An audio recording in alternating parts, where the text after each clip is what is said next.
नमस्कार, जय हिंद फ्रेंड्स।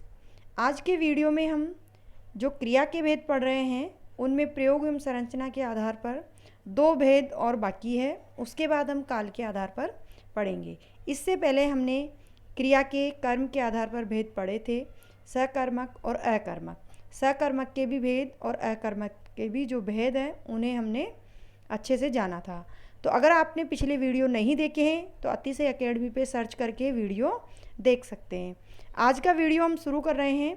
सबसे पहले हम देखते हैं प्रयोग एवं संरचना के आधार पर अंतिम जो भेद है सहायक क्रिया और सजातीय क्रिया, इन दोनों को देखेंगे। तो हम शुरू कर रहे हैं हमारा सहायक क्रिया के आधार पर, यानी सहायक क्रिया क्या होती है। जो क्रिया का जो भेद है प्रयोग एवं संरचना के आधार पर, उसमें 7वें नंबर पे है सहायक क्रिया।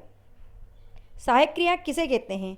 तो मुख्य क्रिया की सहायता करने वाली, क्योंकि नाम से ही हमें पता चल रहा है सहायक क्रिया। सहायक से अर्थ है सहायता करने वाली। तो मुख्य क्रिया की, किसकी? मुख्य क्रिया की सहायता करने वाली क्रिया को सहायक क्रिया कहते हैं। पिछले हमने जो भेद पढ़े थे उनमें देखा था कहीं पर एक कार्य दो क्रिया थी। तो इस प्रकार से जो मुख्य क्रिया होती है, जो अंत में जो क्रिया आती है वो मुख्य क्रिया होती है। उसके आगे अगर कर्म है तो वो कर्म के आधार पर, इस तरह से हमने जो क्रिया के भेद देखे थे उन्हीं में हम देखते हैं कि सहायक क्रिया जो मुख्य क्रिया की सहायता करने वाली होती है उसे सहायक क्रिया कहते हैं। तो ये काल की परिचायक भी होती है। इससे हमें काल का भी पता चलता है कि वाक्य किस काल का है।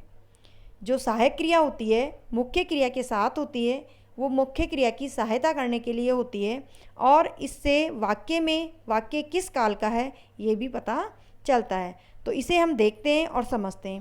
था, थे, थी, ये थे है, इसे ध नहीं समझे, थे है। था, थे, थी और गा, गे, गी, रहा है, रही है, रहे हैं आदि जो काल के भी परिचायक है। हम जानते हैं कि इन शब्दों से हमें काल का पता चलता है। उदाहरण से हम देखते हैं कि सहायक क्रिया कौन सी है। हम पढ़ रहे हैं, तो यहाँ जो रहे हैं है शब्द है वो सहायक क्रिया है, कि रहने की सहायता करने वाली क्रिया है, इसलिए है सहायक क्रिया है। मैं अपने घर गया था, जाने के लिए कहाँ गया, यानी मैं अपने घर गया। गया क्रिया है, मुख्य क्रिया है, लेकिन इस मुख्य क्रिया की सहायता कौन कर रहा है? था शब्द। तो यहाँ जो था शब्द है वो सहायक क्रिया है, और इससे हमें पता भी चल रहा है कि जो था शब्द है वो भूतकाल का वाक्य है। था शब्द से पता चल रहा है कि ये जो वाक्य है वह भूतकाल का है। इसी प्रकार से हम देखते हैं वह कल विद्यालय नहीं जाएगी, यानी ये पूरा वाक्य है, इसमें जाएगी शब्द है।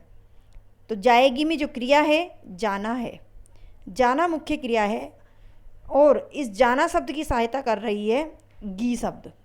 जो गी शब्द है वो सहायक क्रिया है और जाना मुख्य क्रिया है। तो मुख्य क्रिया की सहायता में जो गी शब्द आया है वो सहायक क्रिया है। यहाँ हमने तीनों ही काल के वाक्य लिए हैं ताकि अच्छे से समझ में आ जाए कि किस प्रकार से ये सहायक क्रिया काल की परिचायक होती है। अगला हम देखते हैं सजातीय क्रिया। तो सजातीय क्रिया में क्या होता है? वाक्य में कर्म और क्रिया की जाति समान हो। देखो किस किस की? कर्म और क्रिया की, उसे सजातीय क्रिया कहते हैं।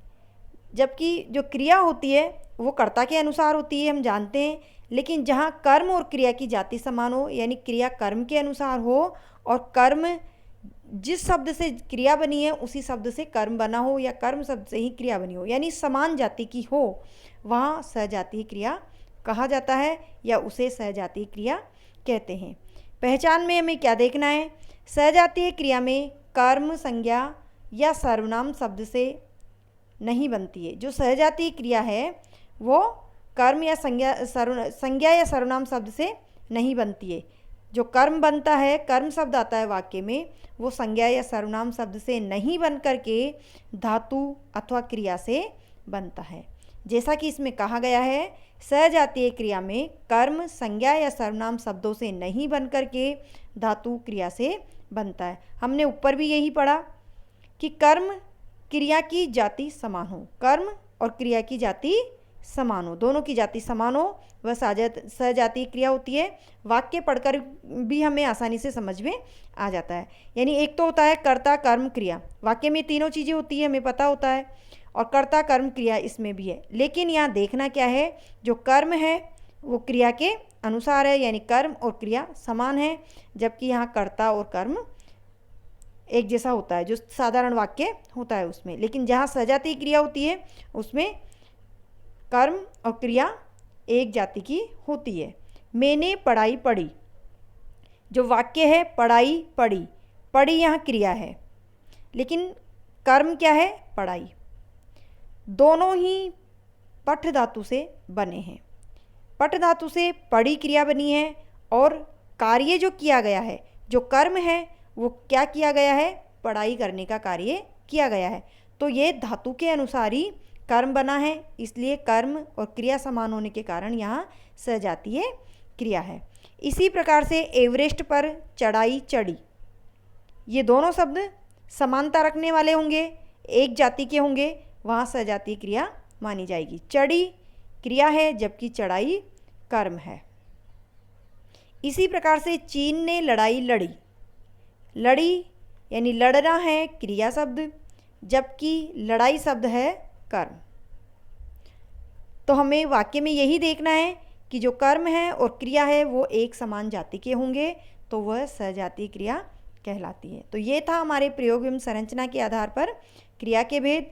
आगे हम देखते हैं काल के आधार पर क्रिया के भेद। यह न समझे कि ये टॉपिक सरल होते हैं, क्योंकि परीक्षा में प्रश्न सरल टॉपिक से ही कंफ्यूज करके पूछे जाते हैं और हमारे कन्फ्यूजन की वजह से ही हमारा प्रश्न गलत हो जाता है। तो हमें इन्हें ध्यान से देखना है, हर बारीकी को समझना है, ताकि परीक्षा में किसी प्रकार की कोई गलती हमसे नहीं हो। तो हम यहाँ देखते हैं काल के आधार पर क्रिया के भेद 3 प्रकार के होते हैं: भूतकालिक क्रिया, वर्तमानकालिक क्रिया और भविष्यकालिक क्रिया। जैसा कि 3 प्रकार के काल होते हैं और इन तीनों ही प्रकार की क्रिया होती है, इसको इस प्रकार से बोला जाता है भूतकालिक, वर्तमानकालिक और भविष्यकालिक। तो हम एक एक को ध्यान से समझते हैं इनको। सबसे पहले देखते हैं हम भूतकालिक क्रिया। भूतकालिक क्रिया, वाक्य में क्रिया का वह रूप, क्रिया से क्या पता चले, वाक्य में क्रिया का वह रूप जिससे कार्य के बीते हुए समय में संपन्न होने का बोध हो, वह भूतकालिक क्रिया होती है। जैसा कि हम जानते हैं, अगर हमें वाक्य में यह पता चले कि कार्य बीते हुए समय में हुआ है, तो वह वाक्य भूतकाल का वाक्य होता है और जो क्रिया होती है वह भूतकालिक क्रिया कहलाती है। जैसे वह विदेश चला गया, चला गया यानी कि जा चुका है, तो भूतकालिक क्रिया है। तो यहाँ जो चला गया शब्द है, गया शब्द है, वो भूतकालिक क्रिया है। उसने कहा था, कहा था तो सहायक क्रिया भी है, तो ये भूतकालिक क्रिया है। यहाँ पता चल रहा है कि कार्य हो चुका था, यानी उसने कहा था, वो पहले कह चुका था, बोल चुका था। एक और देख लेते हैं उदाहरण। रजत और रोशन कल मेला देखने गए थे, गए थे यानी कल की बात की जा रही है, बीते हुए समय की बात की जा रही है, तो यहाँ भूतकालिक क्रिया होगी। इसी प्रकार से हम समझते हैं अब वर्तमानकालिक क्रिया को। क्रिया का वह रूप जिससे कार्य के हाल ही से अर्थ है वर्तमान समय में ही, उसी समय में, इसी समय में, यानी जो हम बात कर रहे हैं उसी समय में वो कार्य हुआ हो, इस प्रकार का वाक्य में हमें अगर बोध होता है तो वह वर्तमानकालिक क्रिया कहलाती है।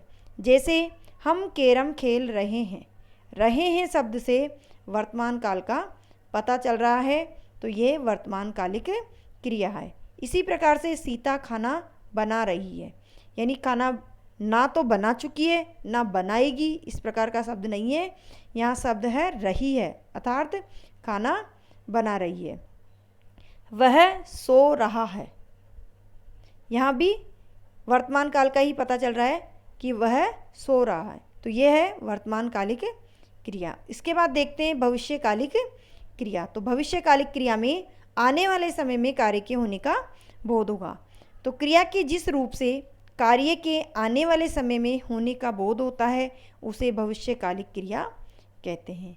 यानी भविष्यकाल किसे कहते हैं?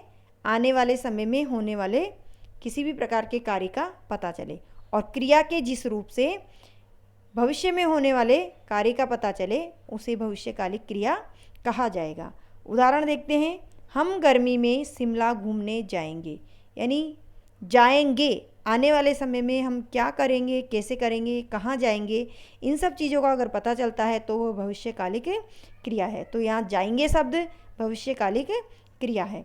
कल विद्यालय में निबंध प्रतियोगिता है। देखो यहाँ कल शब्द आ गया, आने वाले कल की बात की जा रही है, इसलिए ये वाक्य भी भविष्यकालिक क्रिया का होगा। कल विद्यालय में निबंध प्रतियोगिता है। इसी प्रकार के उदाहरण देकर पूछा जाता है जिसमें कन्फ्यूजन हो। हम अगर ये देखें, वर्तमान काल में ता ते ती आते हैं। हम जानते हैं वर्तमान काल में ता ते ती आते हैं। अगर हम केवल इसको देखेंगे तो यहाँ ता शब्द से वर्तमान काल समझने की भूल हमसे हो सकती है, जो हमें नहीं करनी है। वाक्य को पूरा पढ़ना है और पूरा समझना है कि कल की बात की जा रही है, यानी आने वाले या भविष्य में होने वाले कार्य की बात की जा रही है, तो ये भविष्यकालिक क्रिया है। तो आज हमारा क्रिया वाला टॉपिक ख़त्म होता है। इसे 3 पार्ट में हमने पूरा किया है, तो तीनों पार्ट को देखें और समझें, जिससे क्रिया से संबंधित कोई भी प्रश्न परीक्षा में गलत नहीं हो। अगर वीडियो पसंद आता है तो प्लीज़ लाइक अवश्य करें और अपने दोस्तों को भी शेयर करें और चैनल को सब्सक्राइब करें और ऑल पर क्लिक करें।